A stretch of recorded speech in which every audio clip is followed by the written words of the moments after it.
د لوی او بخښونکي خدای تعالی په سپېڅلي نامه د قاموس لیکنې د لړۍ 14 درس دی. نن د قاموس لیکونکي په وړتیاو باندې بحث کوو. قاموس لیکونکي وړتیاوې. څوک چې قاموس لیکي یا د قاموس کار ته زړه ښه کوي یا غواړي په دې اړه کار وکړي، هغه به یو لړ ځانګړنې لري. که چیرې دا ځانګړنې ونه لري نو قاموس نشي لیکلی. نو غوره ده تر قاموس لیکلو مخکې په دغو وړتیاو باندې کار وکړي او دغه وړتیاوې خپلې کړي، بیا وروسته د قاموس په لیکلو پیل وکړي. اول له قاموس سره بلدتیا لرل. څوک چې قاموس لیکي د هغې لپاره تر ټولو مهمه دا ده چې د قاموس لیکنې له کار او کار ډول سره بلدتیا ولري. که چیرې ونه لري قاموس لیکل به بې مفهومه وي. دی په دې باندې پوهیږي چې کوم ډول قاموس جوړوي، د چا لپاره د قاموس جوړوي، په اړونده برخه کې مطالعه لري او د دې کار حوصله به لري. ځکه قاموس لیکل خورا وخت هم غواړي، کافي انرژي غواړي او له ډېرو مسلکونو به یو کس برخمن وي بیا به قاموس لیکي. نو که دغه ځانګړنې یو کس پکې موجوده وي او د قاموس تیوري یې لوستې وي، د قاموس په تیوري باندې پوهیږي، بیا د قاموس په لیکلو پیل وکړي. قاموس خپله تیوري لري چې په راتلونکو درسونو کې بحث ورباندې کوو.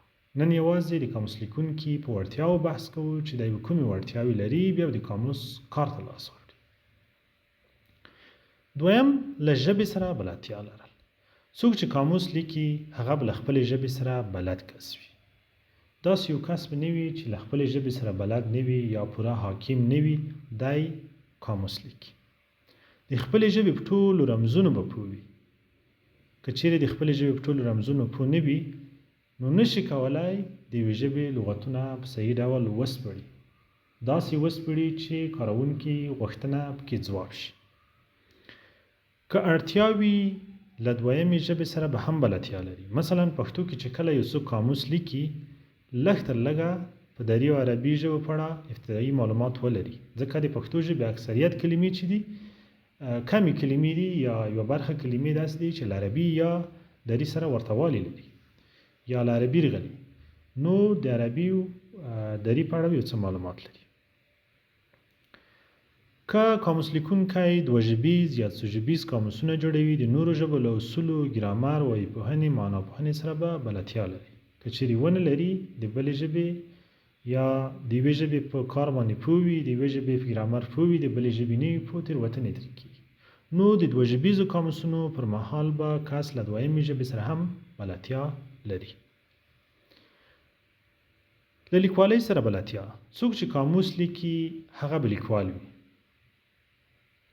که لیکوال ونه اوسي، کتابونه یې نه وي لیکلي، د یوې ژبې له املا سره به بشپړه بلدتیا لري او لیکل خو کولی شي. ځکه قاموس یوازې د لغتونو راټولول نه دي، هلته د جملو سپړل دي، د تعریفونو جوړول دي، د تعریف منظموالی دی. نو په دې برخه کې به پوره مهارت لري. د قاموس یوه موخه د املایي توپیرونو له منځه وړل دي او د واحد لیکدود رامنځته کول دي. که څوک لیکوال نه وي، املا یې نه وي زده، هغه د واحد لیکدود هڅه نشي کولی. په پښتو کې خورا زیات قاموسونه لیکل شوي، خو تر ډېره حده په دوی کې د واحد لیکدود د مروجولو هڅه نه ده شوې. دوی چې هر یو ګوري وریانټونه پکې داخل دي، لهجوي کلمات پکې داخل دي، د یوې کلمې بېلابېله املا پکې داخله ده، پکې راغلې ده. یو کس نشي کولی د املا د سمون لپاره له قاموس استفاده وکړي. نه داسې یو قاموس تر اوسه لیکل شوی پښتو کې چې یو کس دې خپله املا پکې چک کړي. ځکه هلته د کلمې بېلابېل شکلونه دي، نو سړی نه پوهېږي چې اصل کلمه کومه ده. په همدې بحث کوو. او قاموس لیکونکی به د لیکوالۍ په رمزونو پوه وي، ځکه په قاموس کې مو تعریفونه راوړو او تعریفونه خپل اسکلیټ لري، جوړښت لري. نو قاموس لیکونکی به ښه لیکوال وي او په دو رمزونو به پوه وي. که چیرې ورباندې پوه نه وي، تعریفونو په جوړولو کې ناکامیږي او د ویونو یا د کلماتو په سمه کارونه کې تېروتنې کوي. قاموس ته تر ډېره حده پرته له تجربې لاس وروړل څوک چې په دې برخه کې مطالعه نه لري، ځکه ښه نه دي چې زیاتره وخت یې د ګټې پر ځای تاوانونه وي. قاموس ډیر وخت د طبي مفاهیمو لپاره استفاده کیږي، د ناروغیو د مخنیوي لپاره استفاده کیږي، یو درمل کې کتل کیږي، یو اصطلاح کې کتل کیږي.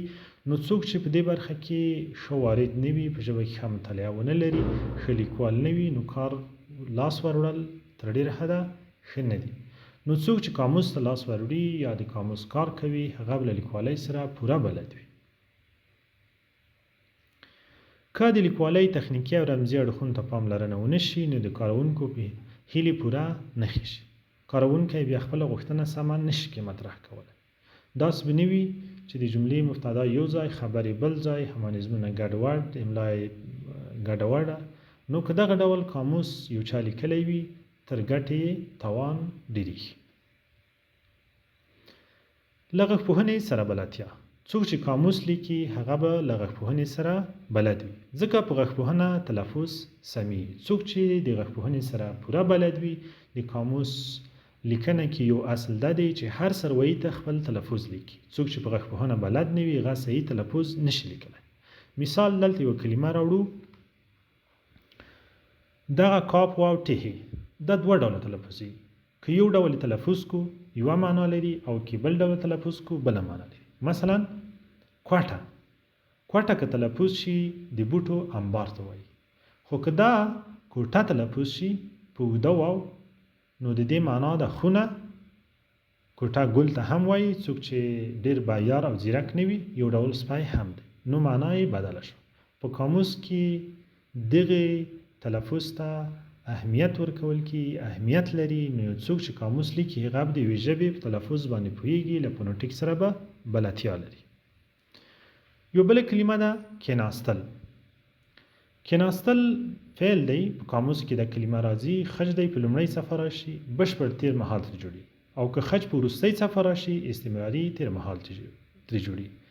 کېناستل مطلق تیر مهال دی یا بشپړ تیر مهال دی، کېناستل بیا استمراري تیر مهال دی. نو په قاموس کې د خج موضوع شته، په فونوټیک کې موږ خج ورکوو چې په کومه صفحه خج راځي. یو بله کلمه ده خیرې. دا دوې معناوې لري. که خره تلفظ شي، یعنی خج په وروستۍ صفحه یو حیوان دی. ولې که په منځ کې خره تلفظ شي، انبار ته وایي. خره بیا انبار ته وایي. همدا ډول د خره مذکر چې دی خره کې، یا په مغایره حالت کې هم په دې باندې راوړل کېږي، یا جمع هم چې ده خره ده. نو په قاموس کې تلفظ ضرور دی. که قاموس لیکونکی په غږپوهنه ونه پوهي، د قاموس جوړول ورته ستونزمن دي، او کاروونکی سمه استفاده نشي کولی. څوک چې قاموس جوړوي، هغه به له غږپوهنې سره بلد وي. له مورفولوژۍ سره بلدتیا. پر مورفولوژۍ پوهېدل د لغتونو د ګردان، جمع حالت، مفرد او نور مفاهیم باندې پوهېږو. که څوک مورفولوژۍ بلد نه وي، هغه د لغتونو له جمع سره نه دی بلد، له ګردان سره نه دی بلد، له جمع حالت سره نه دی بلد، ځکه چې جمع حالتونه د ټولو کلمو جمع حالتونه نه راوړل کېږي، یا په قاموس کې د وریانټونو مخنیوی نشي کولی. نو په قاموس کې وریانټونه نشي راتللی. که څوک مورفولوژۍ بلد وي، هغه په وریانټونو پوهېږي، وریانټونه په قاموس کې نه راوړل کېږي. موږ ډېر قاموسونه لرو، له وریانټونو یې ډک کړی دی.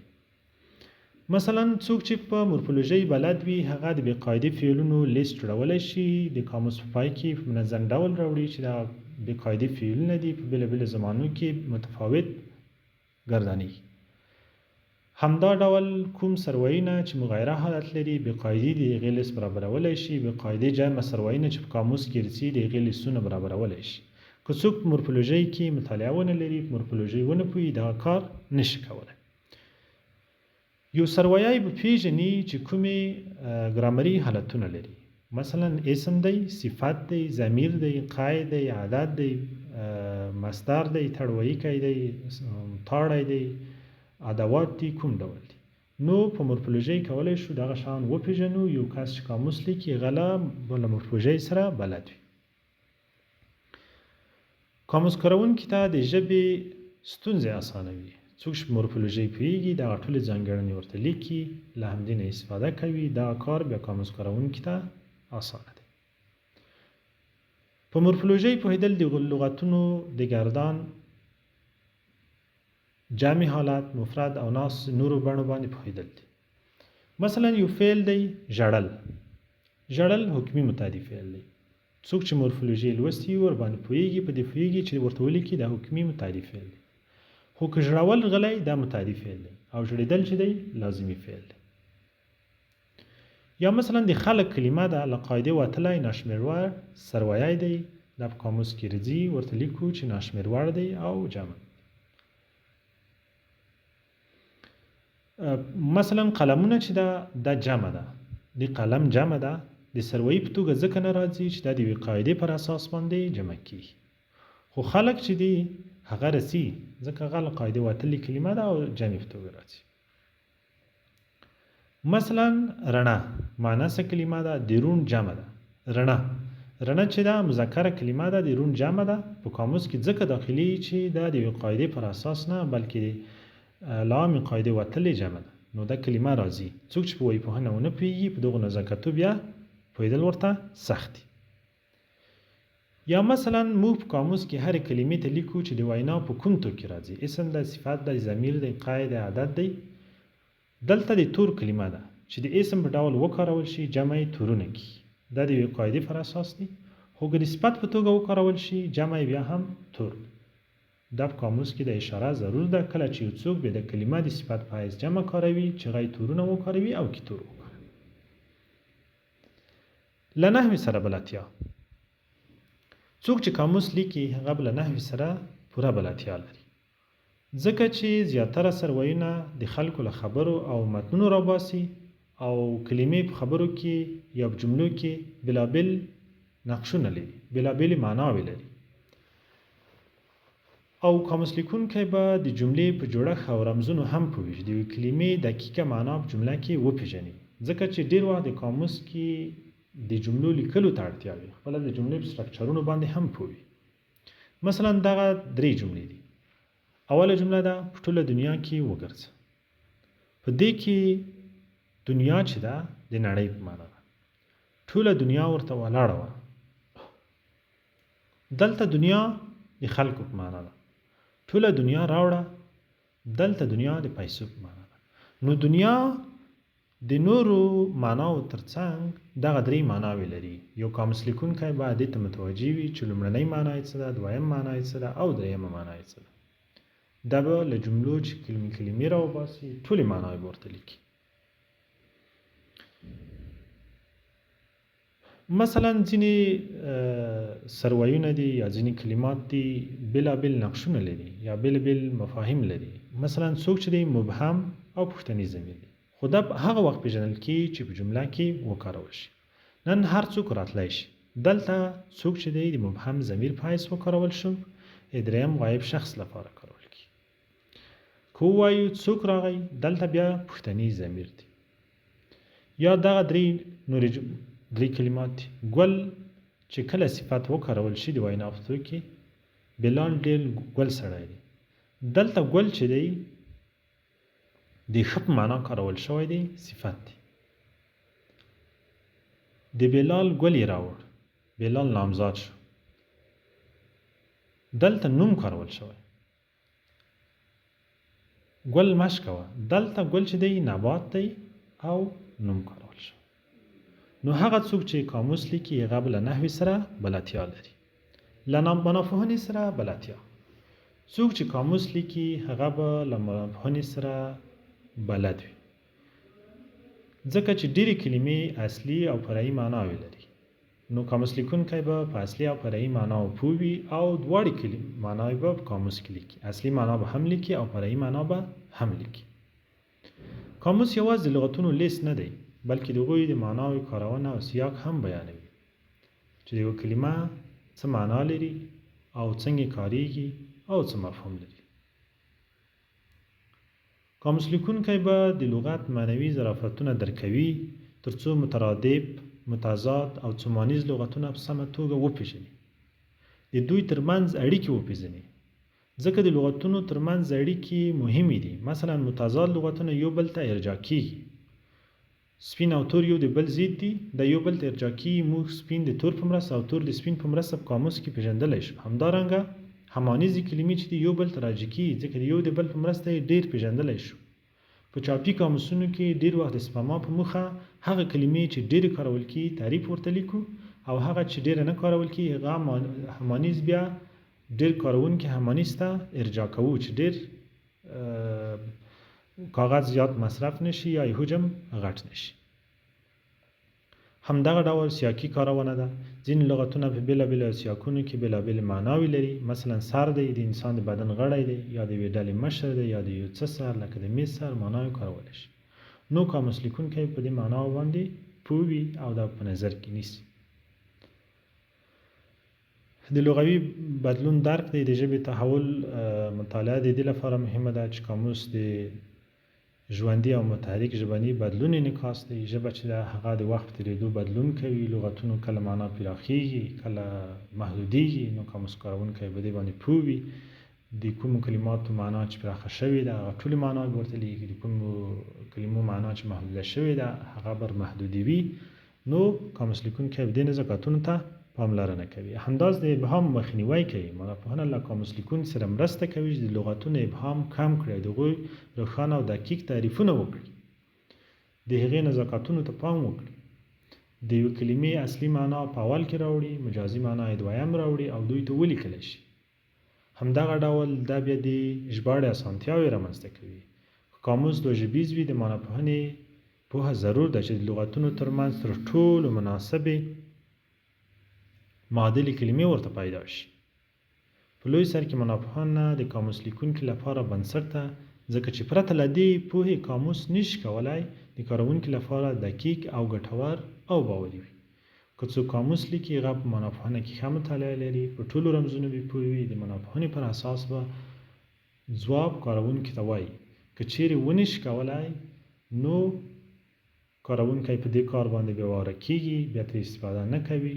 نو دا ضروري خبره ده، ځکه زموږ په قاموسونو کې ډېر کله داسې شوي دي چې اصلي او مجازي معنا نه دي پوته شوي. بیا چې یو بهرنی کس رسي له دې قاموس نه استفاده کوي هغه کارونه غلطه کوي.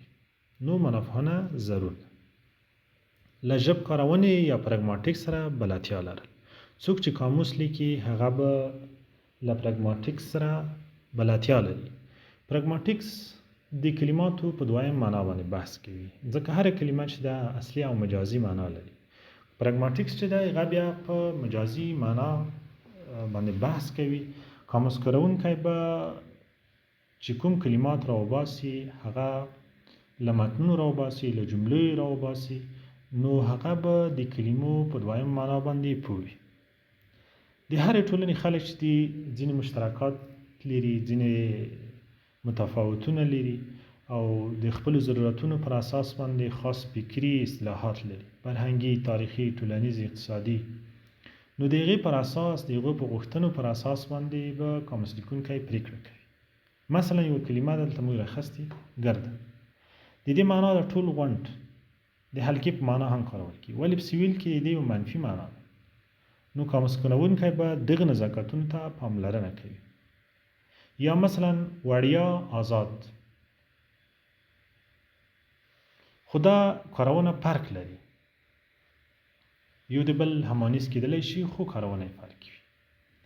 مو وړیا خواړه، دلته وړیا چې